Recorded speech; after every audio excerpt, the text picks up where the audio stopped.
Hello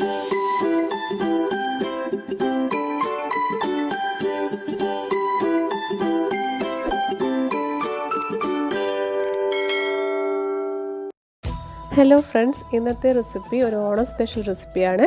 എരിശ്ശേരിയാണ് ഇന്നുണ്ടാക്കുന്നത്. പച്ചക്കായും ചേനയും വെച്ചിട്ടുണ്ടാക്കുന്ന ഒരു എരിശ്ശേരിയാണിത്.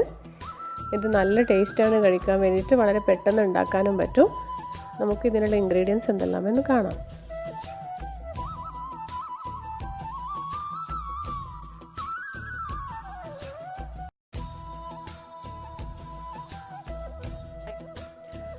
ഞാനിവിടെ 1 കപ്പ് പച്ചക്കായും 1 കപ്പ് ചേനയും എടുത്തിട്ടുണ്ട്. ചെറുതായിട്ട് മുറിച്ചെടുത്തിട്ടുണ്ട്. പച്ചക്കായ തൊലിയെല്ലാം കളയാതെ തന്നെയാണ് എടുത്തിട്ടുള്ളത്. ഇത് ഓരോന്നായിട്ട് നമുക്ക് പ്രഷർ കുക്കറിലിടാം.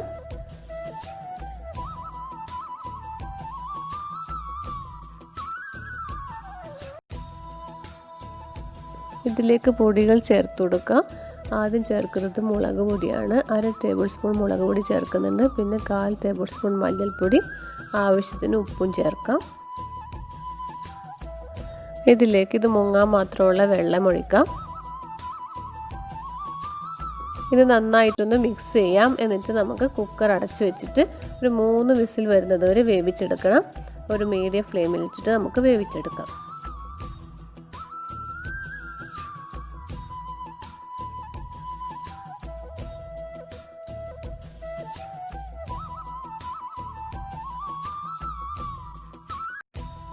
ഇനി നമുക്ക് ഇതിനുള്ള അരപ്പ് റെഡിയാക്കണം. അതിനായിട്ട് 1 കപ്പ് തേങ്ങ നമുക്ക് മിക്സിയുടെ ജാറിലിടാം.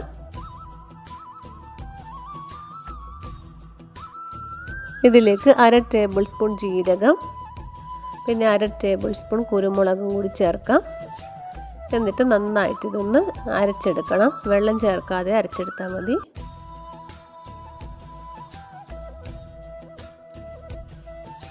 നമുക്ക് പച്ചക്കറി വെന്തിട്ടുണ്ടോ എന്ന് നോക്കാം. ചേനയും പച്ചക്കായും നന്നായിട്ട് വെന്തിട്ടുണ്ട്. നമുക്ക് സ്പൂൺ എടുത്തിട്ട് ഇതൊന്ന് മാഷ് ചെയ്ത് കൊടുക്കാം.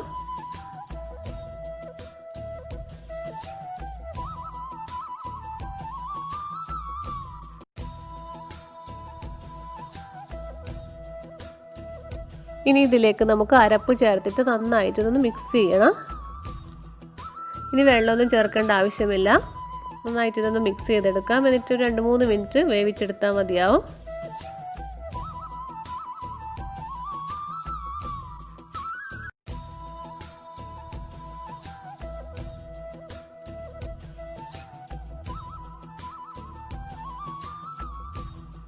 ഇതിൽ ഉപ്പ് വേണമെങ്കിൽ ഇപ്പം ചേർത്ത് കൊടുക്കാം.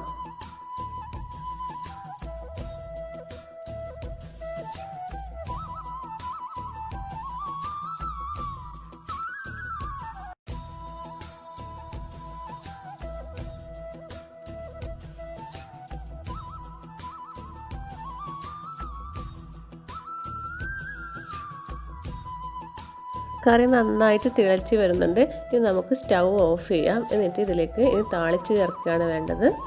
അതിനായിട്ട് ഞാനിവിടെ ഒരു പാൻ വെച്ചിട്ടുണ്ട്. ഇതിലേക്ക് കുറച്ച് വെളിച്ചെണ്ണ ഒഴിച്ചിട്ടുണ്ട്. വെളിച്ചെണ്ണ ചൂടായതിനു ശേഷം നമുക്കിതിലേക്ക് കുറച്ച് കടുകിട്ട് പൊട്ടിക്കാം.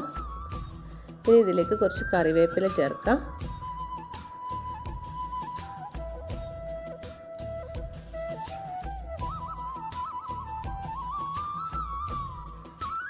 ഇനി ഇതിലേക്ക് ചേർക്കുന്നത് വറ്റൽമുളകാണ്. കുറച്ച് വറ്റൽമുളകും കൂടി ചേർത്തിട്ട് ഒന്ന് റോസ്റ്റ് ചെയ്യാം.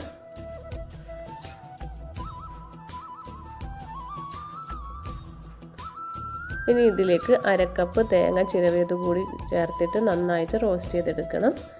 ഒരു മീഡിയം ഫ്ലെയിമിലിട്ടിട്ട് കുറച്ച് സമയം ഇത് റോസ്റ്റ് ചെയ്യണം. നന്നായിട്ട് ബ്രൗൺ കളർ ആവുന്നത് വരെ നമുക്കിതൊന്ന് വഴച്ചെടുക്കണം.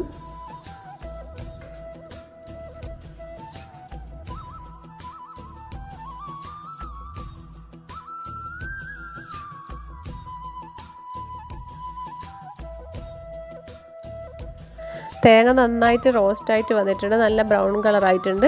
ഇനി നമുക്കിത് കറിയിലേക്ക് ചേർത്തിട്ട് നന്നായിട്ട് മിക്സ് ചെയ്യാം. നമ്മുടെ എരിശ്ശേരി ഇവിടെ റെഡി ആയിട്ടുണ്ട്. നല്ല ടേസ്റ്റാണ് ഇത് കഴിക്കാൻ വേണ്ടിയിട്ട്. സദ്യക്കൊക്കെ ഒഴിച്ചുകൂടാൻ പറ്റാത്തൊരു വിഭവമാണ് എരിശ്ശേരി.